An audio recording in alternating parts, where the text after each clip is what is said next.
Hey there, my name is Adrian Cole. I'm 30 years old and I run a major investment firm right in the heart of Manhattan. My days are a relentless cycle of high stakes deals, boardroom battles, and spreadsheets that stretch into the night. We're talking hundreds of millions in assets under management, mergers that reshape industries, and a schedule so packed that I barely have time to breathe. I live in a sleek penthouse overlooking Central Park, drive a custom Porsche, and wear suits tailored in Milan. Efficiency is my religion, everything calculated, every move precise. But if I'm being honest, it's all a bit hollow. There's no room for messiness like emotions or relationships. Love? That's a fairy tale for people with time to waste. I've seen enough divorces in my circle to know it's just another risk not worth taking.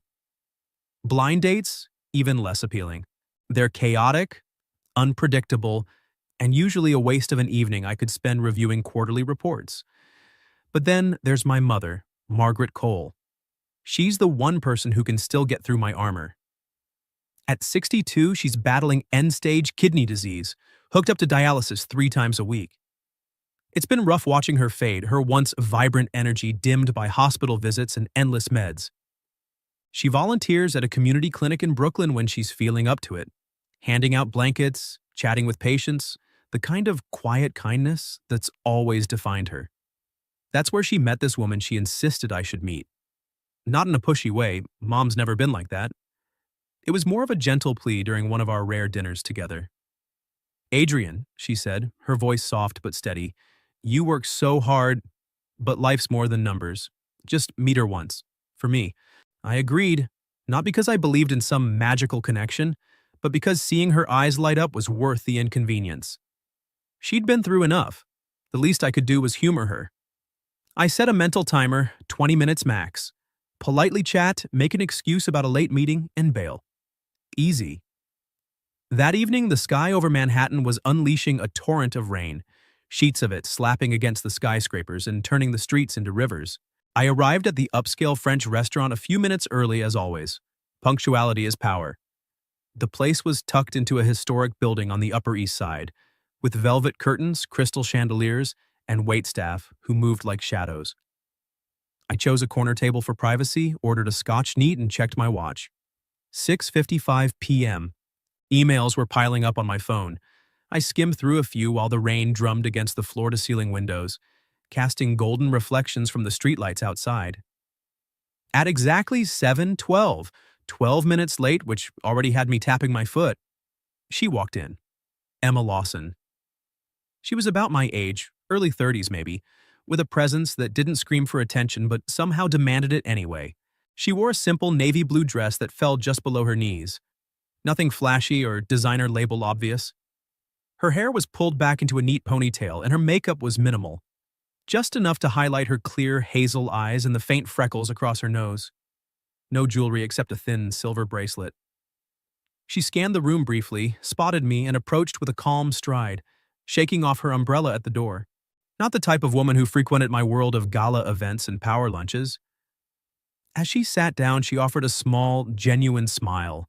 Not the flirtatious kind I'd seen 100 times, but something more grounded, almost serene. Adrian, she confirmed, her voice steady and warm with a slight Midwestern lilt that surprised me.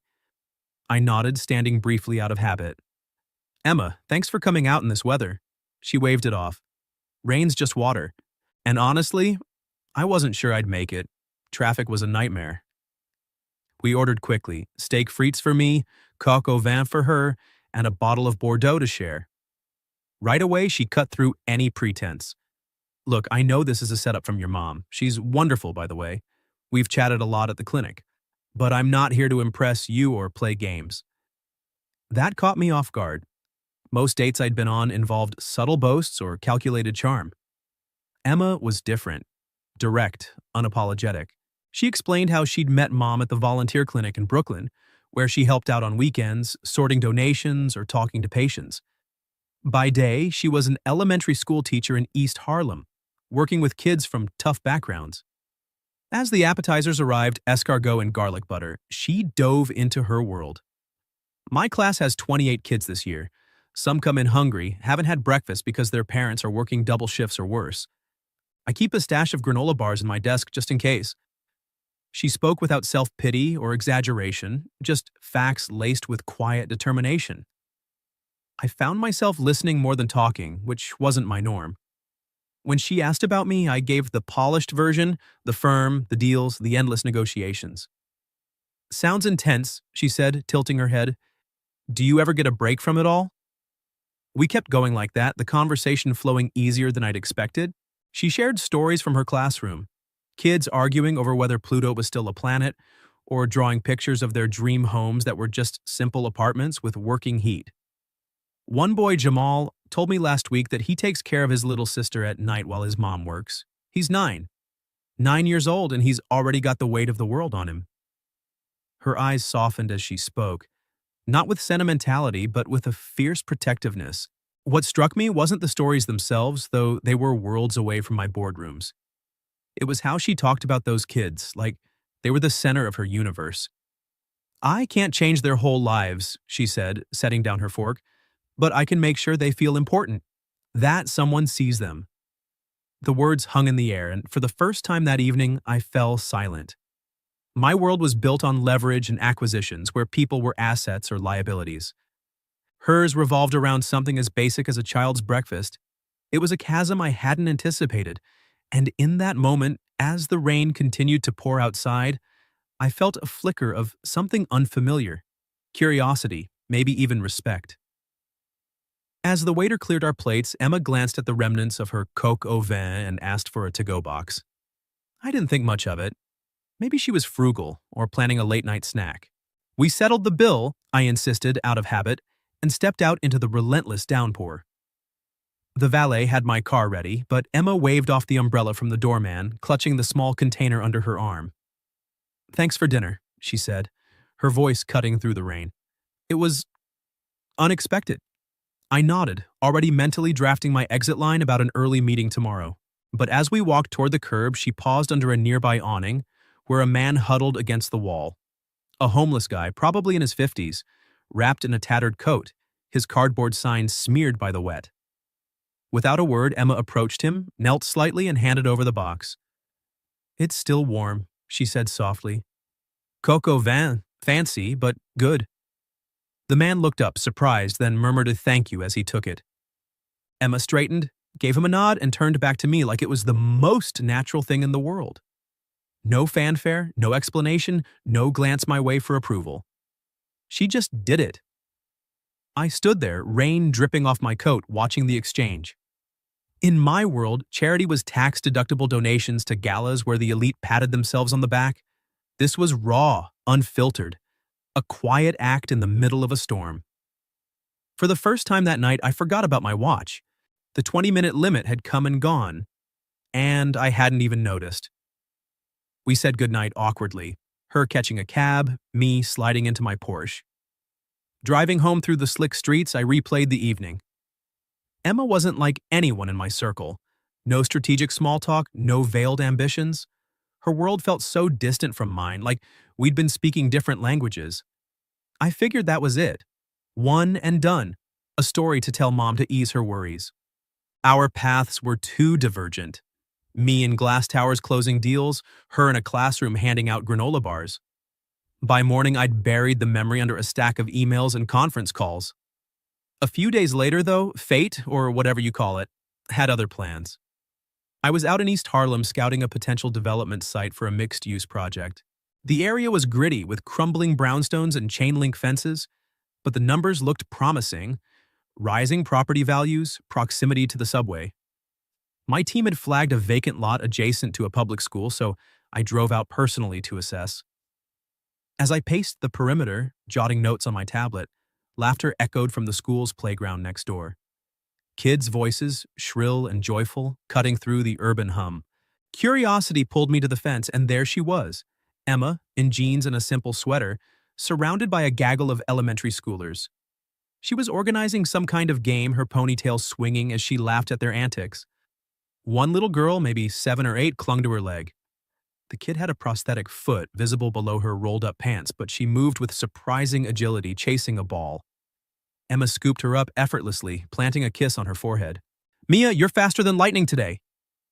The scene was chaotic yet warm, kids of all backgrounds tumbling over each other, no barriers, just pure energy. I must have lingered too long because one boy spotted me through the fence. "Hey, mister, you a spy?" he yelled, and suddenly a swarm of them rushed over, pressing faces against the chain links. Before I knew it, they were firing questions. "Is that your fancy car? How fast does it go? Do you know Taylor Swift? My sister loves her. Are you Miss Emma's boyfriend?" I froze, unaccustomed to this unfiltered barrage. In boardrooms, people hung on my words. Here I was just some guy in a suit. Emma noticed the commotion and walked over, her expression a mix of amusement and surprise. "Adrian, what are you doing here?" I explained the site visit, keeping it brief. The kids didn't care. They dragged me through the gate, with Emma's nod of approval, and into their world. One handed me a jump rope, another challenged me to a race. Mia, the girl with the prosthetic, tugged my sleeve. "Can you push me on the swing?" For the next half hour, I was swept up in it, pushing swings, dodging tag, even attempting a clumsy cartwheel that had them howling with laughter. Emma watched from the sidelines, her arms crossed, a soft smile playing on her lips. It was exhausting, exhilarating, and utterly foreign. When the recess bell rang and the kids filed back inside, I straightened my tie, feeling oddly disheveled. "They're a handful," I said, catching my breath. Emma nodded. "But they're everything." Spotting a faded playground sign asking for donations, I reached for my wallet. "Let me contribute something, for supplies or whatever." I pulled out a few hundreds, but she placed her hand over mine, stopping me. "If you really want to help," she said firmly, her eyes locking onto mine, "stay. Don't just throw money at it." No one had ever turned down my cash like that. It wasn't rude, it was a challenge. And in that moment, under the gray Harlem sky, my curiosity about her deepened into something I couldn't quite ignore. That curiosity gnawed at me in the days that followed. Back in my office, surrounded by glass walls and the hum of analysts crunching numbers, Emma's words echoed, "Don't just throw money at it." It was a simple rebuke, but it stung in a way I wasn't used to. In my world, money solved everything. Bought loyalty, sealed deals, erased problems. Yet here was this woman, a teacher from East Harlem, turning it down like it was irrelevant. Who was she, really? Why choose a life of scraped-together school supplies over something more substantial? I told myself it was idle interest, nothing more. But late one night, after a grueling negotiation that netted my firm another nine-figure acquisition, I found myself alone in the penthouse, glass of bourbon in hand, staring out at the city lights. On a whim, I pulled up my laptop and did a quick search. Not a deep dive, just enough to satisfy the itch. What I uncovered wasn't scandalous, but it painted a picture that surprised me. Emma Lawson had graduated summa cum laude from Yale with a degree in economics, her thesis on sustainable urban development still cited in some academic circles. She'd been recruited straight out of college by one of the top investment banks on Wall Street, the kind of offer that launched careers like mine. But she never showed up for her first day. Instead, records showed she'd pivoted to a teaching certification program at Columbia, volunteering at inner-city schools during her training. No dramatic fallout, no public explanation, just a quiet shift from potential boardrooms to chalkboards. Digging a bit further, I learned about her personal life. She'd been engaged once to a prominent venture capitalist named Ethan Hargrove, a guy I'd crossed paths with at industry events. The wedding was called off abruptly 5 years ago. Whispers in old society pages hinted at his involvement in some shady offshore deals, though nothing ever stuck legally. Emma had walked away, no alimony, no drama, just vanished from that circle entirely. Then there was Mia. The little girl with the prosthetic wasn't just a student. Emma had become her legal guardian after Mia's parents died in a hit-and-run 3 years back. Court documents showed Emma fighting for custody against distant relatives, using her savings to cover medical bills and therapy. She ran after-school programs on her own dime, partnering with local shelters to provide meals and tutoring. It wasn't glamorous philanthropy with tax breaks and photo ops. It was gritty, hands-on work. Emma could have been living in a loft like mine, closing deals and sipping champagne at fundraisers. Instead, she'd chosen this, scraping by on a teacher's salary, pouring herself into kids who had nothing. Why? The question kept me up that night, the bourbon untouched as I paced the floor. The next morning, impulse took over. I called my assistant and instructed her to set up an anonymous donation to Emma's school, a substantial one, enough to fund new supplies, a breakfast program, maybe even renovations to that rundown playground. $50,000 wired through a foundation I controlled. It felt like the perfect response.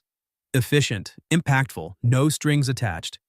I'd help without getting involved, proving I could make a difference her way, or at least that's what I told myself. A week passed without a word. I assumed it had gone unnoticed, or perhaps she'd chalked it up to some benevolent grant. Business rolled on. Another merger closed, stocks climbing, my calendar a fortress of back-to-back meetings. Then, one afternoon, as I wrapped up a strategy session in the conference room, my receptionist buzzed. "Mr. Cole, there's a Miss Emma Lawson here to see you. She says it's urgent." My pulse quickened. How did she know? I had her shown in, and there she was, stepping into my corner office like she belonged amid the minimalist decor and panoramic views. She wore her teacher attire, slacks, a blouse, and sensible flats, clutching a manila envelope. No appointment, no preamble. "Adrian," she said, her tone even but edged with frustration, "we need to talk." I gestured to the chair across my desk, closing the door behind her. "How did you—" She cut me off, sliding the envelope toward me. Inside was the donation confirmation, my foundation's name circled in red pen. Anonymous? Really? It wasn't hard to trace. Your mother's on the board of that clinic, and she mentioned your family's philanthropy once. I leaned back defensive. I thought it would help. The school needs it. The kids, the breakfast program you mentioned. Her eyes flashed, not with anger, but disappointment. You don't get it, do you? Throwing money around like it's a magic fix. That's not helping, that's avoiding. She paced a step, her voice steady. Those kids don't need a check from some faceless donor. They need people. Someone to show up, to listen, to make them feel seen. Not another handout that makes you feel good from afar. I stared at her, words failing me for the first time in years. In negotiations, I always had leverage, a counteroffer. But here, she was right. I'd used money as a shield, a way to control outcomes without getting my hands dirty. "Emma, She shook her head. "If you want to make a difference, come to the school, volunteer an hour, read to the kids, help with homework, be there." With that, she turned to leave, pausing at the door. "Or don't. But don't pretend a wire transfer changes anything." The door clicked shut, leaving me in silence, the envelope mocking me on the desk. That encounter rattled me more than any lost deal. For the first time, I felt exposed. Not as a CEO, but as a person who'd built walls so high I'd forgotten how to connect. Money had always been my armor, but Emma had pierced it with a simple truth. Real care required presence, not proxies. As the city buzzed below, I sat there, replaying her words, wondering if I even knew how to show up for anyone anymore.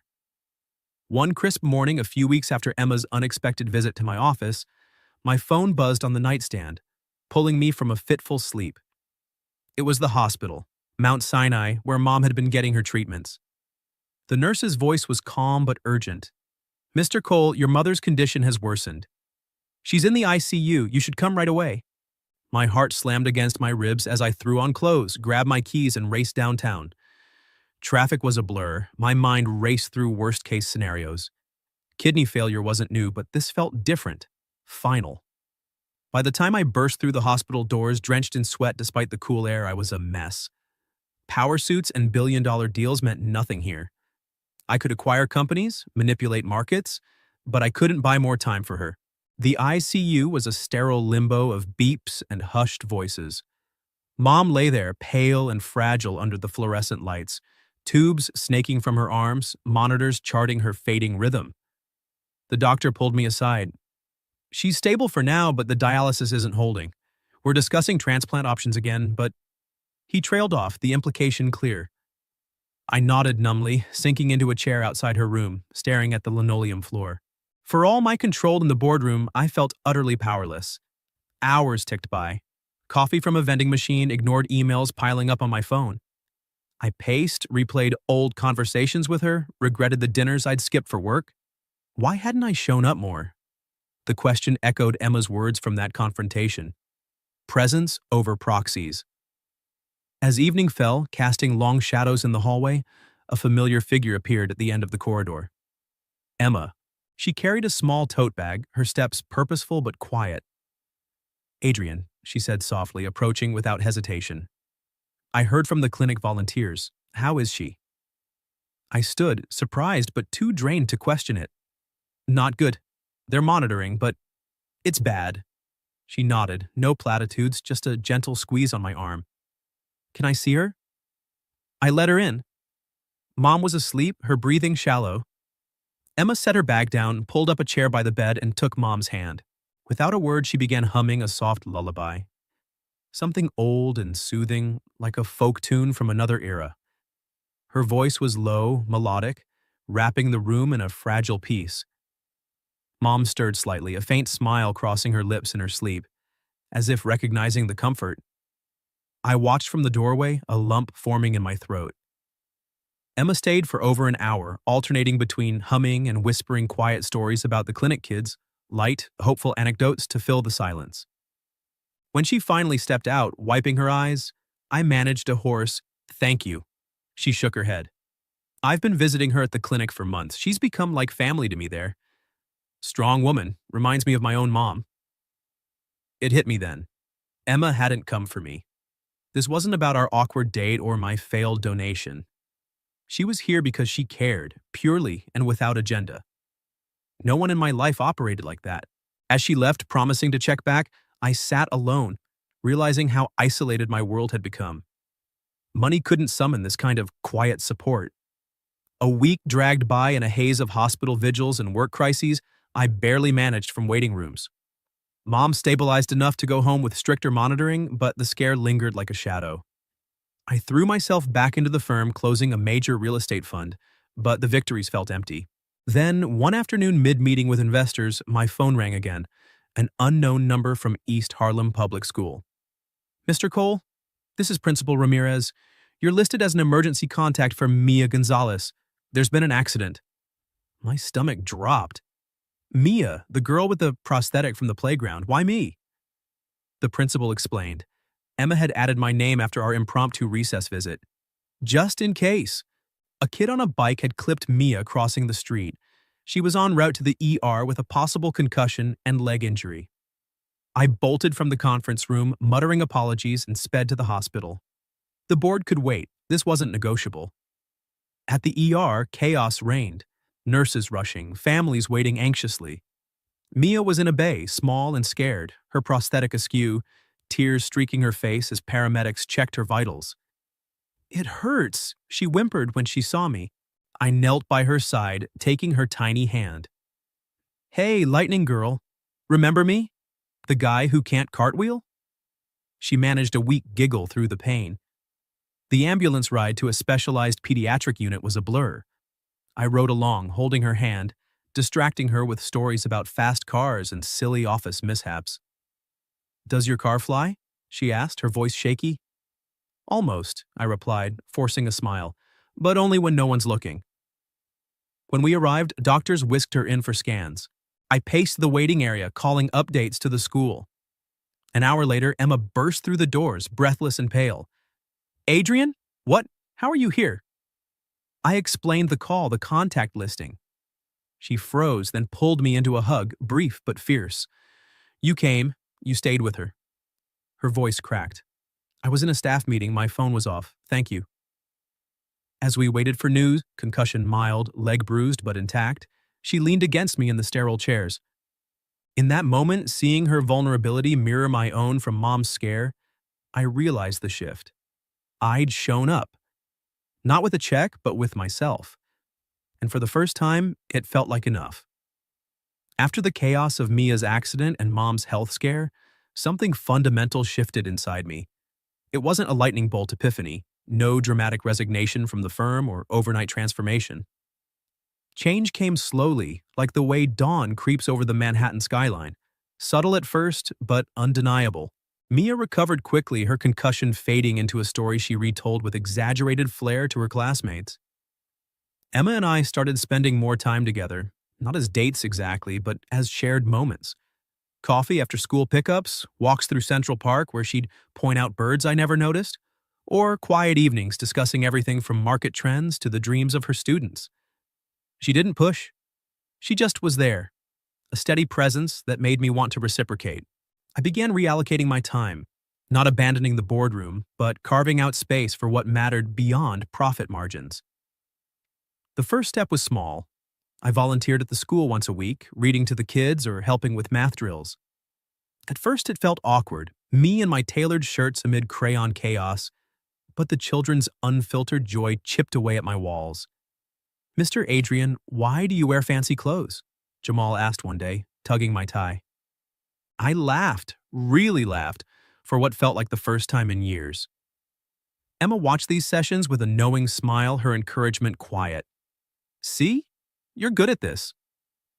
Inspired, I proposed a bigger idea: funding and building a community center attached to the school, a place for after-hours tutoring, meals, and activities. Not anonymously this time. I rolled up my sleeves, attending planning meetings, coordinating with architects, even swinging a hammer during construction weekends. Emma was my partner in it all. We'd pore over blueprints late into the night at her modest apartment in Harlem, debating layouts over takeout Chinese. "This isn't just about the building," she'd say, her eyes lighting up. "It's about giving these kids a safe space to dream." Her passion was infectious. It forced me to confront how I'd lived, insulated, detached. One evening, as we sat on her fire escape watching the city hum below, I opened up about my fears. The pressure of the firm, the emptiness despite the success, how Mom's illness had exposed my isolation. "I thought power meant control," I admitted. She took my hand. "Power is what you do with it. You've got a good heart, Adrian. Let it lead." In those months, our connection deepened, not rushed but natural, built on mutual respect rather than fireworks. A year after that rain-soaked blind date, the center opened its doors. We called it the Harlem Horizon Hub, a modern space with classrooms, a kitchen for communal meals, and a playground upgrade. The ribbon cutting was modest but meaningful: local officials, teachers, and a crowd of excited kids. I stood at the podium, suit jacket off, sleeves rolled up, addressing the press for the first time, not about a merger but community impact. "This isn't just an investment in brick and mortar," I said, scanning the faces. "It's an investment in futures." Then, gesturing to Emma beside me, "And I couldn't have done it without this woman, Emma Lawson, who taught me that real change starts with showing up." The crowd applauded. Cameras flashed. Mom was there in the front row, frail but beaming, her dialysis port hidden under a scarf. Later, she pulled me aside. "I always hoped you'd meet someone like her, someone who sees the man behind the title." Life accelerated from there. The center thrived. Kids like Mia and Jamal blossoming in its programs, volunteers pouring in. My firm adapted too. I integrated social impact metrics into our deals, surprising even my board. Emma and I grew closer, our worlds merging seamlessly. We traveled together, a weekend in the Hamptons where she taught me to skip stones, or quiet drives upstate to escape the city noise. Intimacy came naturally, not as conquest but connection. Shared silences, gentle touches, nights where we'd talk until dawn about rebuilding lives, including our own. Another year passed, and on a sunny spring afternoon we held a small wedding in the center's garden. No black tie affair, just close friends, a few colleagues, the kids from her class, and Mom, who walked me down the aisle with surprising strength. Emma wore a simple white dress, flowers from the playground woven into her hair. Mia served as flower girl, scattering petals with glee. We exchanged vows under a blooming arbor. I promised to be present, not just provide. She vowed to remind me of the humanity in every equation. As we kissed, the children cheered, and Mia barreled into us, hugging our legs. "We're family now," she yelled, her prosthetic clicking against the stone path. Looking back, that blind date wasn't an obligation. It was the spark that ignited a new life. I still run the firm, but now with purpose. Profits funding scholarships, deals prioritizing community uplift. Emma and I live in a brownstone near the center, our days a blend of her classroom chaos and my strategic calm. Mia visits often, calling us her bonus family. Mom, miraculously holding steady on her treatments, joins us for Sunday dinners, her eyes twinkling as she watches us. I've learned that true wealth isn't in ledgers. It's in the quiet acts, the shared burdens, the light in someone's eyes when you show up. Emma didn't just change my world, She showed me how to live in it. And for that, every rainy night in Manhattan feels like a beginning.